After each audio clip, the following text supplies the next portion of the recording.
Γεια σας φίλες και φίλοι, εύχομαι να είστε καλά. Στο σημερινό βίντεο θέλω να αναλύσω ένα σημαντικό θέμα, το οποίο αφορά πάρα πολλούς από εμάς που παίζουμε μπουζούκι, ειδικά τους αρχάριους και τους μεσαίους επίσης.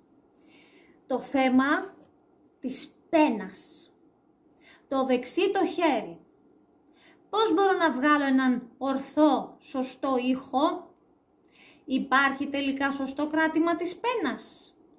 Όταν έκανα αυτή την ερώτηση στον Παναγιώτη Στεργίου, μου ανέφερε πως όχι. Όχι απάντησε. Είναι τελικά όπως βολεύει τον καθένα.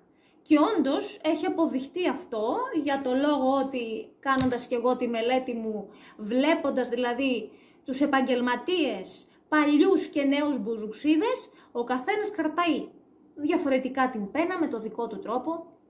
Κρατάει και διαφορετική πένα, άλλος μεσαία, άλλος σκληρή, άλλος μικρή, μεγάλη.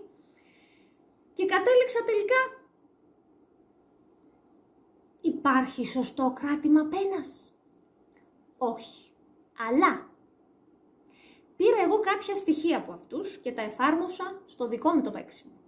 Έκανα δηλαδή τις δικές μου δοκιμές και κατέληξα στο συμπέρασμα ότι κάποια στοιχεία είναι βοηθητικά.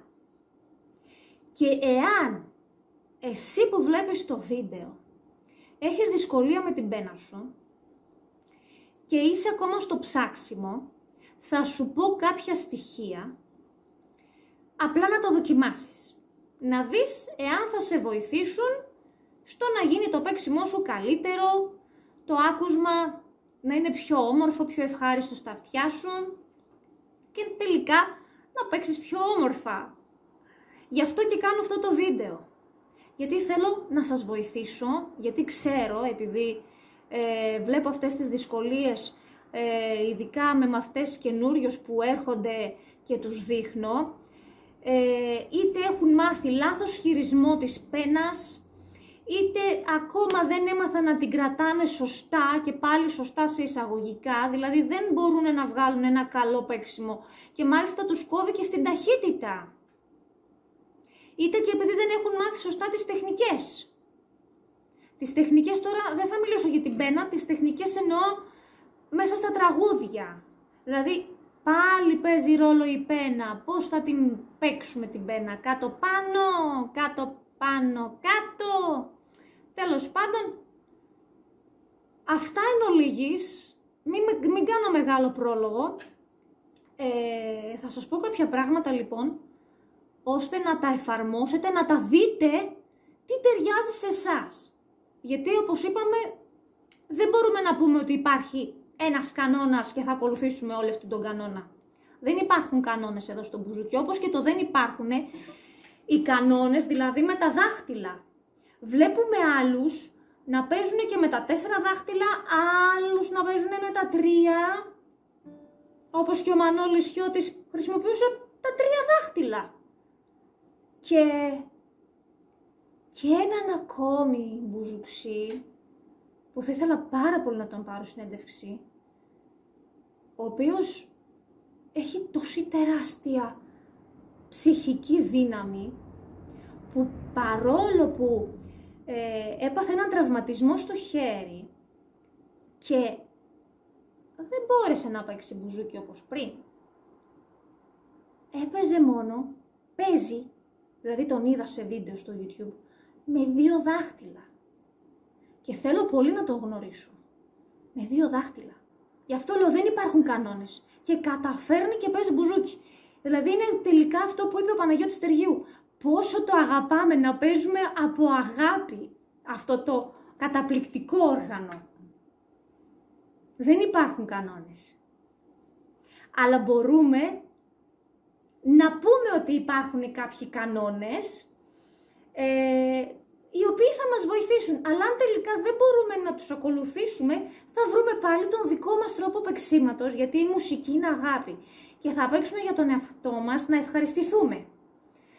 Όπως είπα, να μην κάνω μεγάλο πρόλογο, πάμε λοιπόν σε αυτά που θέλω να σας πω. Θα ξεκινήσω καταρχήν με την πένα. ποια πένα χρησιμοποιώ εγώ και ποια είναι η πιο σωστή. Υπάρχει σωστή πένα? Υπάρχει, όχι σωστή, υπάρχει η καλύτερη πένα?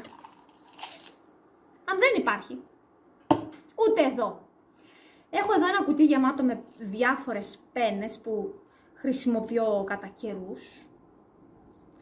Και στο παρελθόν άλλες τόσες, ένα σωρό. Δεν ξέρω, φαίνονται. Δηλαδή, άλλη είναι μεγάλη.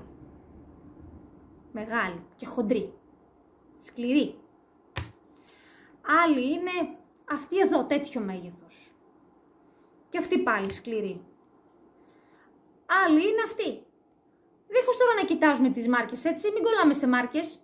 Στο μέγεθος, στο πάχος, η ποιότητα είναι όλες πλαστικές. Αυτή εδώ, πάρα πολύ μου αρέσει αυτή εδώ η πένα. Αυτή είναι και medium. Είναι medium. Παλιά έπαιζα με 0,5 για πολλά χρόνια. Μαλακή πένα, είναι το δελφινάκι. Έπαιζα πολύ ελαφρά, μαλακό παίξιμο. Αλλά ήταν ωραίο, ήταν πολύ όμορφο στα αυτιά.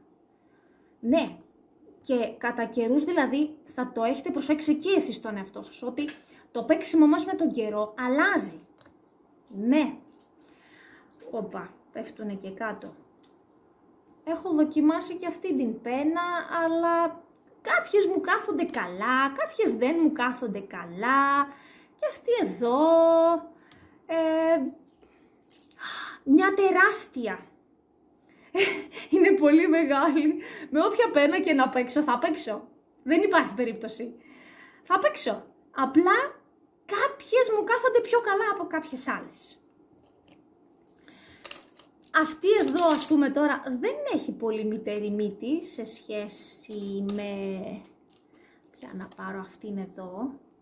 Είναι πιο καμπυλωτή. Βγάζει καλό ήχο.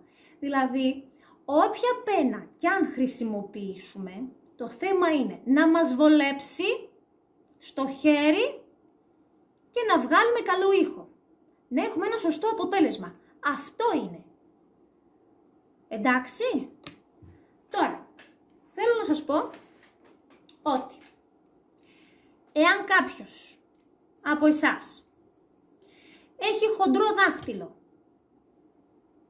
εγώ τώρα είμαι γυναίκα, το δικό μου το δάχτυλο είναι πιο λεπτό, οι άντρες όμως που έχουν πιο χοντρά δάχτυλα, μπορεί και πιο μεγάλο κιόλας, μπορεί λοιπόν να τον βολέψει μια πένα μεγάλη. Τώρα αυτή είναι αρκετά μεγάλη όμως. Μια μεγάλη, μπορεί και αυτή, ή αυτό του μεγέθους. Αυτή είναι λίγο πιο μεσαία. Δηλαδή παίζει ρόλο δηλαδή, έχει σχέση το μέγεθος του δαχτύλου μας. Κάποιος μπορεί να παίξει με τέτοια πένα. Να τον βολέψει καλά εδώ. Και επίσης μπορώ να αναφέρω ότι κάποιος, εγώ προσωπικά, για να πάρω και αυτή την πένα, ας πούμε, χρησιμοποιώ, αυτή χρησιμοποιώ, είναι δηλαδή 0,75-80, χρησιμοποιώ τη medium προς το παρόν τώρα. Στο παρελθόν έχω χρησιμοποιήσει, όπως σας είπα, έπαιξα και με την 0,5. Μετά πήγα στην medium, πήγα σε πιο σκληρή και γύρισα πάλι στη medium, γιατί με την medium έχω καταλάβει ότι μπορώ να παίξω τα πάντα. Και τι θέλω να πω. Εγώ προσωπικά κρατάω την πένα εδώ, δηλαδή πριν την πρώτη μου άρθρωση στο δάχτυλο. Εδώ έτσι. Και την πιάνω με αυτόν τον τρόπο. Εγώ. Άλλος, έχω προσέξει, την πιάνει εδώ, στην άρθρωση επάνω. Και έτσι. Δεν είναι λάθος. Είναι όπως τον βολεύει τον καθένα. Εσείς θα βρείτε το δικό σας στυλ. Αυτό το βίντεο το κάνω για όσους δυσκολεύονται, έτσι. Δοκιμάστε. Κάντε πειράματα. Πειραματιστείτε με τον εαυτό σας. Εγώ πάντως εδώ δεν μπορώ να παίξω, δεν θα μπορούσα, όχι. Και μάλιστα, ακόμα και έτσι να πάει το δάχτυλο, Δηλαδή η πένα μένει επίπεδη και είναι σημαντικό η πένα μας επάνω στο μπουζούκι να είναι επίπεδη flat. Εδώ, να μην στρίβει. Τώρα, εγώ προσωπικά επειδή την κρατάω έτσι, μπορώ και να τη στρίψω, αλλά θα τη στρίψω όσο θέλω, θα τη στρίψω στην γωνία, ώστε να βγαίνει ωραίος και γλυκός ήχος. Δεν θα το παρακάνω, δηλαδή το στρίψιμο δεν θα γίνει τέτοιο, όχι. Γιατί έτσι δεν θα έχει καλό ήχο. Ενώ όταν είναι επίπεδη η πένα, φαίνεται ο ήχος θα είναι πιο καθαρός και άντε λίγο στο τρέμολο, ίσως να στρίψω λίγο την πένα. Λίγο. Αλλά θα είναι εκεί, δεν θα είναι παραπάνω, γιατί μετά χάνεται ο ήχος. Έτσι. Τώρα έχουμε μπει στις λεπτομέρειες. Επίσης, τώρα όμως δεν θα με καταλάβετε από εδώ, θα βάλω μισό λεπτό, θα αλλάξω τη γωνία του κινητού μου. Λοιπόν, έχω φέρει το κινητό μου αρκετά κοντά στο μπουζούκι για να βλέπετε καλύτερα. Τέλεια. Λοιπόν, ξεκινήσαμε να μιλάμε για τις λεπτομέρειες. Και η πρώτη λεπτομέρεια είναι η επίπεδη πένα. Όσο το δυνατόν λοιπόν είναι πιο επίπεδη η πένα μας, τόσο πιο καθαρό ήχο βγάζουμε. Επίπεδη, εδώ. Επίπεδη. Και μπορώ να τη γυρίσω λίγο. Δεν θα βρωμίσει ο ήχος, αλλά εάν τη γυρίσω πολύ, ο ήχος θα βρωμίσει, δεν θα βγει ήχος, γίνεται πολύ θολός. Ενώ όσο την φέρνω επίπεδη, τόσο πιο καθαρός γίνεται. Και έχω προσέξει στον εαυτό μου, όταν πάω να παίξω, να περάσω τις επόμενες χορδές, δηλαδή προς τα πάνω, να κατέβω κάτω, λίγο θα τη στρίψω. Και μάλιστα στο τρέμολο, όταν κάνω τρέμολο, λίγο πάλι θα τη στρίψω. Και στρίβοντας την, μου αρέσει ο ήχος, γίνεται πιο μαλακός. Δηλαδή το να παίζω μόνο έτσι, αποκλείεται. Ναι, μεν ο ήχος είναι καθαρός και ωραίος, αλλά είναι πιο οξύς. Και κάποιες φορές, λίγο θα τη γυρίσω την πένα, μου αρέσει. Λίγο, αλλά όχι σε τόσο βαθμό ώστε να μην βγαίνει ήχος και να είναι τόσο θολός. Όχι. Οπότε δοκιμάστε κι εσείς με την πένα τον ήχο. Τώρα είναι flat, τελείωσε, επίπεδη. Τώρα λίγο γυρίζω. Λίγο, εκεί. Μέχρι εκεί είναι καλά. Μέχρι εκεί. Προσωπική μου γνώμη πάντα, έτσι. Τώρα, κάτι άλλο που θέλω να σας πω. Έχει να κάνει με το κράτημα της πένας. Όπως σας είπα, εγώ την κρατάω εδώ. Άλλος την κρατάει εδώ, κατά αυτόν τον τρόπο. Το θέμα είναι πόση μύτη αφήνουμε. Γιατί έχω προσέξει. Εγώ παίζω με πολύ μικρή μύτη. Δηλαδή η μύτη που θα αφήσω είναι αυτή εδώ. Πάρα πολύ μικρή. Φαίνεται. Προς τα εδώ έτσι θα φανεί. Να το. Μικρή μύτη. Λοιπόν. Γιατί το κάνω αυτό? Γιατί αισθάνομαι ότι το δάχτυλο γίνεται ένα με την πένα. Γίνεται ένα με την πένα και αισθάνομαι πιο καλά τις χορδές. Αισθάνομαι την πένα πιο καλά στις χορδές. Εάν πάρω μία χοντρή, αυτή έχει πάχος 1,5. Είναι σαν να έχω κάτι ξένο στα χέρια μου και δυσκολεύομαι να παίξω, είναι η αλήθεια. Τώρα, γιατί έχω συνηθίσει με αυτήν, είναι και θέμα συνήθειας, έτσι. Αλλά καταλαβαίνω ότι μου αντιστέκεται η πένα στις χορδές, δηλαδή να τις αισθανθώ πιο καλά, τις αισθάνομαι με αυτή την πένα. Γι' αυτό κατέληξα πάλι δηλαδή στην medium. Γιατί γίνεται η πένα ένα με τα δάχτυλα. Κρατήστε αυτό. Κάντε και εσείς τις δικές σας δοκιμές. Και, όπως σας είπα, παίζει ρόλο και το κράτημα. Όσο πιο μικρή μύτη αφήνετε, τόσο πιο καλά αισθάνεστε την πένα στο δάχτυλό σας, το μεγάλο, και γίνεται βγαίνει ο ήχος καλύτερα, σαν να παίζουμε με το δάχτυλο. Και κάποιες φορές μάλιστα, τούτο εδώ το σημείο ακουμπάει στις χορδές, αλλά στο βαθμό που να μην επηρεάζει καθόλου τον ήχο μου. Γιατί έτσι κι αλλιώς η πένα είναι αυτή που θα χτυπήσει τη χορδή και θα βγάλει ήχο, όχι το δάχτυλο. Δηλαδή πραγματικά νιώθω ότι λίγο το τσιμπάει, ακουμπάει. Όχι πάντα, κάποιες φορές.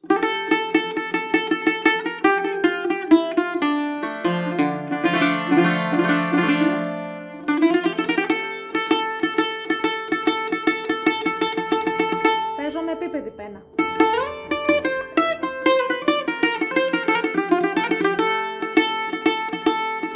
Και ακουμπάει, νιώθω ότι ακουμπάει.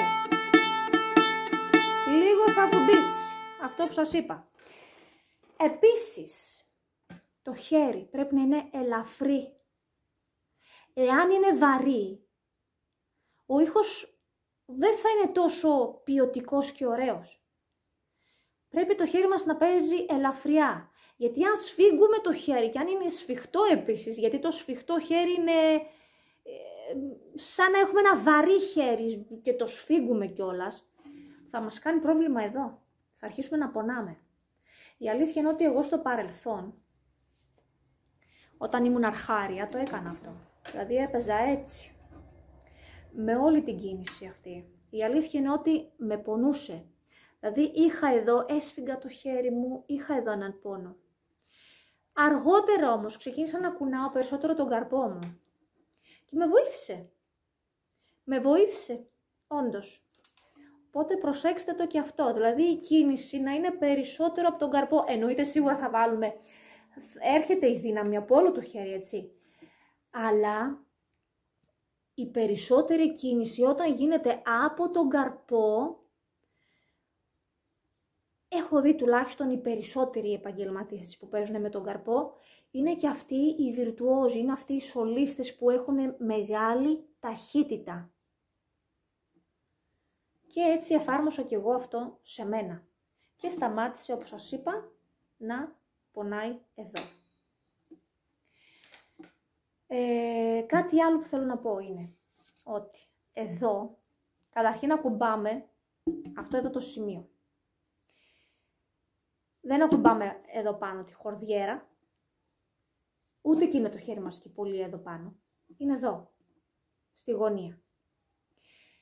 Και όσο πιο χαμηλό είναι το χέρι μας στις χορδές, τόσο πιο καλή σταθερότητα έχουμε. Όσο πιο χαμηλό είναι, γιατί αν παίζουμε πάνω, δεν θα έχουμε καλό έλεγχο στις χορδές.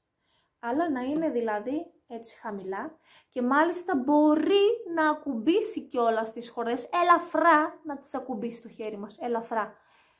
Επίσης, εάν ακουμπήσουμε τα δάχτυλά μας επάνω στο καπάκι, γίνεται το παίξιμο μας ακόμη πιο σταθερό και έχουμε τον καλύτερο έλεγχο επάνω στις χορδές. Μπορούμε να τα μαζέψουμε κιόλας, αλλά λίγο αν ακουμπήσουμε είναι ένα συν.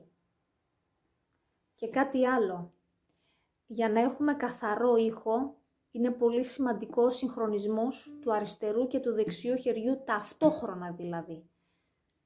Ας πούμε ένα παράδειγμα, όταν παίζουμε λεγκάτο, δηλαδή αυτός ο συγχρονισμός εδώ, δηλαδή των δαχτύλων με την πένα, εάν δεν γίνει σωστά, θα έχουμε ένα αποτέλεσμα, ας πούμε, τέτοιο. Άλλο παράδειγμα είναι, ας πούμε, εάν παίζω απομακρυσμένα από το τάστο το οποίο είναι δεξιά, δηλαδή παίζω αριστερά, ο ήχος θολώνει, δεν είναι καθαρός, πρέπει δηλαδή το δάχτυλο να έρθει στο δεξί το τάστο. Εδώ, δηλαδή από το κέντρο προς τα δεξιά, τότε βγαίνει καθαρός ο ήχος, από εδώ θολώνει. Εντάξει, εδώ είναι από το κέντρο και μετά, δηλαδή είναι καθαρός ο ήχος. Να του, πίεσα εδώ. Εδώ. Βλέπετε?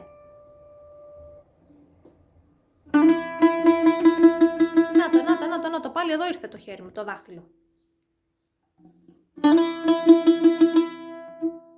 Εδώ παίζουμε. Ξέχασα να αναφέρω κάτι, θέλω να συμπληρώσω.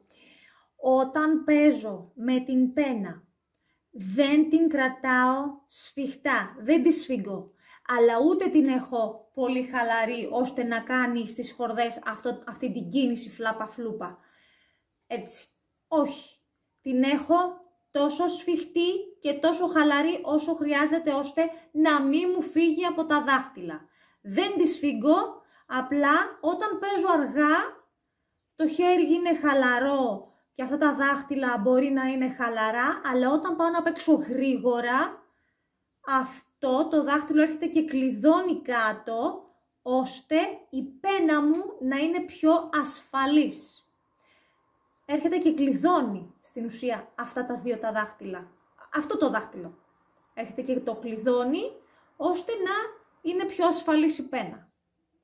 Στο γρήγορο το παίξιμο. Να είναι πιο σταθερή ανάμεσα στα δάχτυλα. Αυτό ήταν το βιντεάκι μου σήμερα. Εύχομαι να πειραματιστείτε εσείς όσοι έχετε θέμα με την πένα, με τον ήχο σας, ακόμα ψάχνετε να βρείτε πώς να παίξετε καθαρά. Εύχομαι να βοήθησα.